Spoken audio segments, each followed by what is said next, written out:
So, but I wanted to thank the panel for being here, and had some thank you things at the end. But so is this just? It's recording. Yeah. It's recording as well. You can always try my doctor's over. You have to put your password in, so we can do that. Okay. So it's recording, and can it? I can stop it. No, that's fine. Can you send a link to me? Yeah. Okay, excellent. Thank you. All right, well, forget my phone number. I just need a password. It's okay. Okay, thank you. Here. Just remember to give me my phone number. You might need that. Brave man without the case there. Yes, I know. All right. Okay. Oh, the charger. You might need that. So let's do this in a. Okay. So first, let me know who's in the audience here. If you could just introduce yourself, say your name and what you're studying to become here, other than a teacher, as an educator. What area are you preparing in, so that everyone has an idea? So, my name's Jordan. I am looking to study teaching junior high and focus on science. So I'm doing that. Very good. Thank you, Tracy. You want to? Well, let's start. I'm Alex. I'm doing 4th through 8 English Language Arts. Hi, I'm David. I'm doing secondary math. Hi, I'm Anna. I'm doing EC through 6. I'm Cecilia. I'm doing secondary science. And I'm Tracy, and I'm doing EC through 6. I'm Lizette, and I'm doing theology. I'm Dora. I'm doing EC through 6. I'm Stephanie. I'm doing EC through 6. I'm Jordan. I'm doing secondary science. Very good. And I'm not sure what I'm doing. But anyway, so I thank all the students for being here. The morning students that are here as well. We may have another student or two come in. And as I told the group, the course that we are teaching now, that they're taking, it's changed since when two of you were involved. We're gearing it much more to the general education teacher and what they need to do as far as the special education role. Now, last year was the first year we did that. This is the second year. And there's two areas that we're looking at. One is for students that when they're identified, what's the role of the general education teacher? And then the other part of it is, what do you do with the students when they are included in your general education class? So rather than have me tell you or try to tell you what I think is going on, I wanted to, this is something we haven't done before, which is to have former students come back who are in the schools, in the trenches, so to speak, and share with you from their perspective, what you guys need to know to be successful with your students who have the labels that are associated with special education. Okay, so I'm looking forward to this, and I hope you are as well. So I'm going to let the panel introduce themselves in terms of who they are and what they're doing, and then we'll just kind of go down the line here to as far as things you'd like to say, offer suggestions. Maybe we'll start with the identification part first, but let's just go. My name's Alyssa Slazer. I teach 5th grade math. I don't go intermediate. My name is Meredith Smith. I graduated from University of St. Thomas in 2014 with my bachelor's in EC through 6. And I came back to the university not long after and pursued my master's in educational leadership. I put it on hold for a little while, picked it back up in January 2017, and I graduated with my MED in educational leadership in spring 2018. Principals test passed, thank goodness. And I've taught 1st grade with a combination of reading recovery for 2 years. And then I taught 1st grade self-contained, and now I teach kindergarten, and this is the 2nd year I've taught kinder, and that is a whole new ballgame. It's been a lot of fun, but it's a whole new ballgame for sure. And I think that about covers it. I'll pass the mic now. I'm Christina Jacob. I teach pre-P English at Elkins High School with Organized. Shantae Jefferson. I teach 6th grade science and coach at Ty's Junior High in Katy. This is my first year in secondary. Last year, I taught third grade math, science, and social studies, so I've seen a little bit of both. I guess I should say it was my third year teaching. I graduated in 2016, but the school year, so it's the third year. I think I forgot to mention where I teach. I teach at Meadows in Fort Bend ISD. So you know the audience, we know the panel. So the first question is a toss-up question. Just what is your role? What advice would you have for the students when it comes to identifying kids that may suspect they have some sort of disability or a problem that we're going to require special education? What do you do to identify them? What are your thoughts? One thing I would mention, paperwork. It's tedious and mundane, right?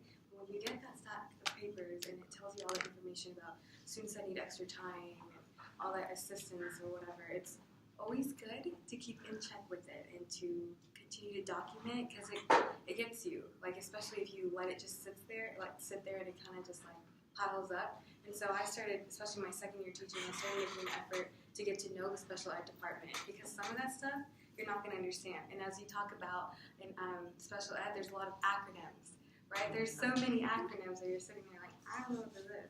So I like to go and ask for help, especially with the SPED department. So please get to know your SPED department. As someone who gets kids in at the very beginning of their educational experience in kindergarten and in first grade, one of the things that I start from the very, very beginning is documentation. Whether that be anecdotal notes and discussing the child's behaviors, or whether that be more formal documentation regarding their behaviors and behavior counting or charting their behavior. It's also really, really, really something that is crucial to go ahead and get parents involved, because those parents, if you don't have their partnership from the get-go, you might as well forget any sort of identification or testing. You want to make sure you have a strong parent relationship, and you want to make sure that you are bringing that parent in for a conference and partnering with them and telling that parent what you're noticing and providing them with the documentation and the notes that you've been keeping, and get their feedback as to what they're seeing at home. Are they noticing some of the same behaviors at home? Are they noticing some of the academic struggles if that child comes home with homework or books to read or a reading log? And understanding what they're seeing, and again, sharing what you're seeing, and continue to convey to that parent, hey, we're on the same team. We ultimately want your child's success, because they need to understand that you're their partner in their child's education, or they will immediately put a wall up. I kind of want to reinforce what you said, because and I think my first year teaching, my AP told me, most of the students who get a label, they get it by, I think she said 3rd or 4th grade. But even after that, so even 4th, 5th, and beyond, you still need to be aware and look for students to say, oh, hey, maybe they weren't labeled a long time ago, but they do need special support, or they need some support in their school. So I would say, yes, be friends with your, we call him the stat person, or the person who will get them tested at your school, and definitely keep in contact with the parents, because there's some things that they can't be tested for at school. Yeah, we had a huge meeting with, I think this person, we can't say, I think they might have ADHD, and she's like, shh, don't say it, you can't diagnose them, and we can't test them for that at school. It has to be through the parents. Like, you have to say to the parent to talk to the pediatrician. So it's so important that you are in contact with the people at your school who will give you the resources, and the parents of your students. I would say when you're identifying, trust your gut. Going in as like a new teacher, a lot of times you doubt maybe that you know what you're looking for, but you have a teacher instinct. You know when something's not right and pursue it. But also know that it can be a frustrating process, because you have to go through some of the ringer of trying out new things, and then, like they said, documenting it, but sticking through with it, because it's what's best for kids.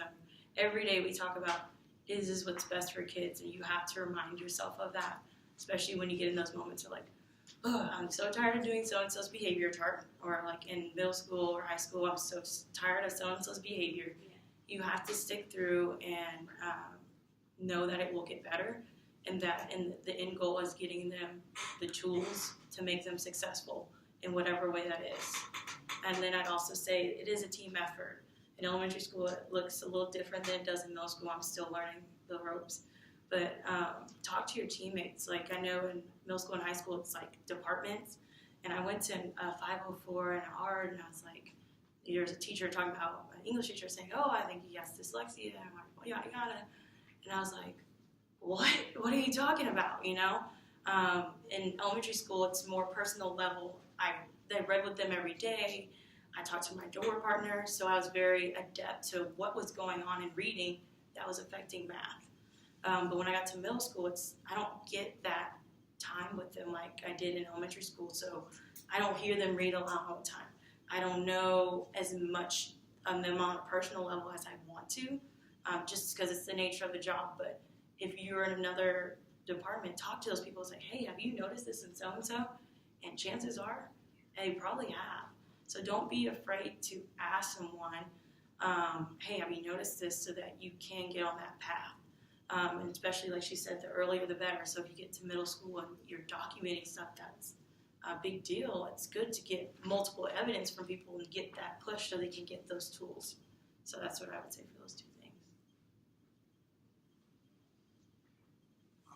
And we want to try to make this interactive. So, guys in the audience here, if you have questions or thoughts, just go ahead and ask the panel. It's a good group to tap into. They have the answers, better than my answers.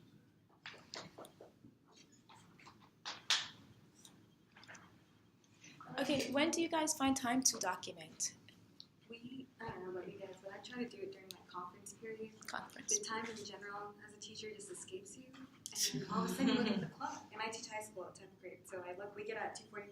Look at the clock, and it's 5 o'clock, and I'm like, I didn't grade anything. So I try to find like certain sections, like of time, like 10 to 15 minutes at that, just to do a little bit a day. And if I miss like a week, I'll go back to my lesson plans and kind of document from there. But it becomes a huge problem if you document and the student wasn't present in your class. And we had a huge issue with that in our department, because that becomes like a legal issue at that. Yeah. It's a huge legal issue.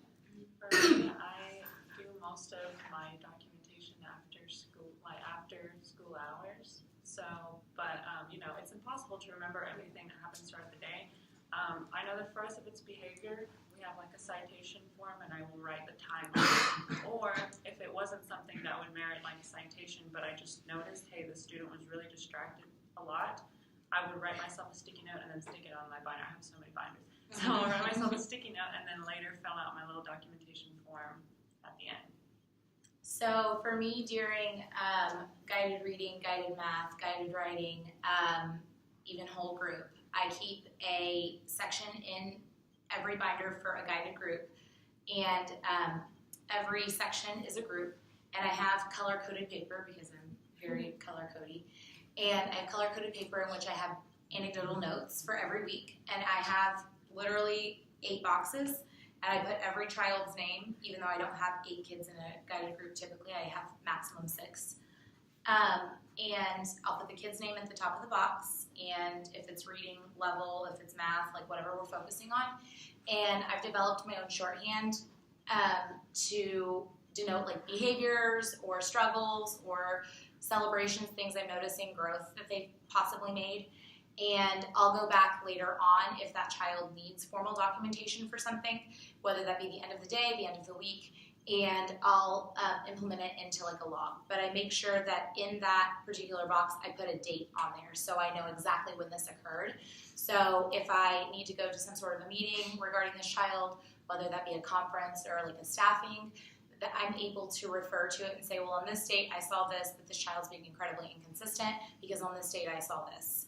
So whenever I'm presenting that evidence, I have very specific dates and things to reference, and my commentary is not unbacked by any sort of documentation, if you will. Also, for like writing conferences and stuff, I will go around like one-on-one with my kids and talk about their writing and have them read it to me, talk about things that I'm noticing that they're doing really well.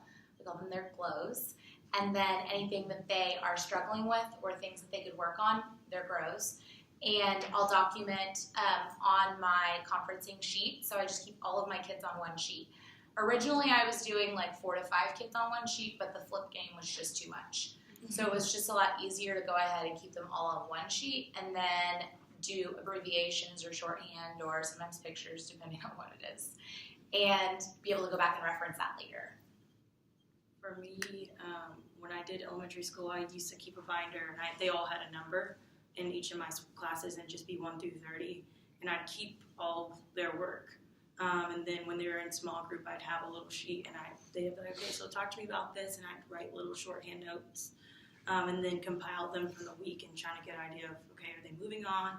Are they getting better? Are they getting worse? They need more time. And one of my teammates had an awesome form, so ask. Sometimes people already have it made, don't make everything yourself. That was like, had every little thing. All I got to do is put the teak and the skill. And I would divide them into groups. We did it in elementary by approaches, meets, and masters. We were star level grade, so that's how they wanted us to divide them. So I'd have certain colors for the groups, and then they knew at that time when they rotated, hey, so-and-so's group is coming back here, and I'd have the sheet that color, just in case you forget, because it happens. You get there, you're like, okay, wait, what group are you? Oh, your blue group, it already has their names on it, I already know who's in the group document, and then move on.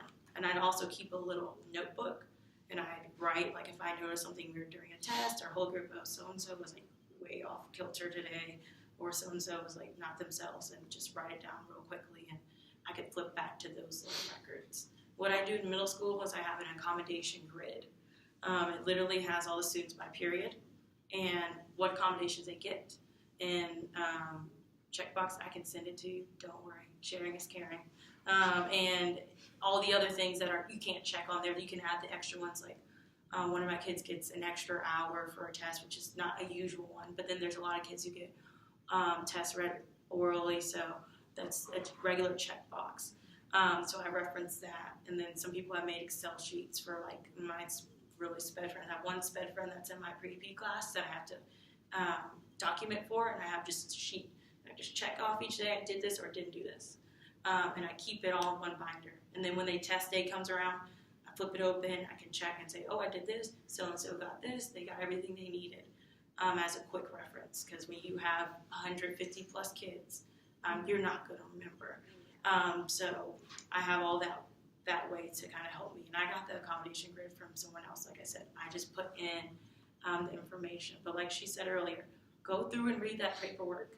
And also, as a secondary coming from elementary, there's some things they need in elementary that they don't need. And secondary, it's okay to advocate for that. Say, so-and-so hasn't asked for that or doesn't need that anymore. Advocate for them to have things, and then to take stuff when they have grown away from that and they can be successful without it, because it's supposed to be a tool. But have some kind of system that works for you. Everybody's kind of talked to that, but whatever works for you, use it and keep using it. Because once you find a good system, it's golden. And now finding it, it's just a process. Thank you. What are some of the most common accommodations that you see? Oral admin. Extra time. Frequent reminders, stay on task. Yes, or frequent breaks. Teacher Yes, notes. frequent breaks. Like doing your teacher notes, especially for English, so I get like all my annotations. So Immediate feedback. Hard copy notes. Yeah. Mm-hmm. Wrap it all once I have cool down time. yeah, even in high school they have that cool down time. So secondary, take note of that. What else do I have? What kind of help do you get from special education personnel? How do they assist you? What kind of support should these students be looking for when they are teaching, as far as special education resources that are available to you for general education teachers? My school was so great on the first, well, it was before the first day of school, you know, when you're coming in preparing, they gave each teacher this lovely binder full of like all the students that's going to be in their classrooms, their IEP goals, and they're like, if they need a behavior plan, It was amazing. That was not my first year. My first year, they did not give me that much support. So I would say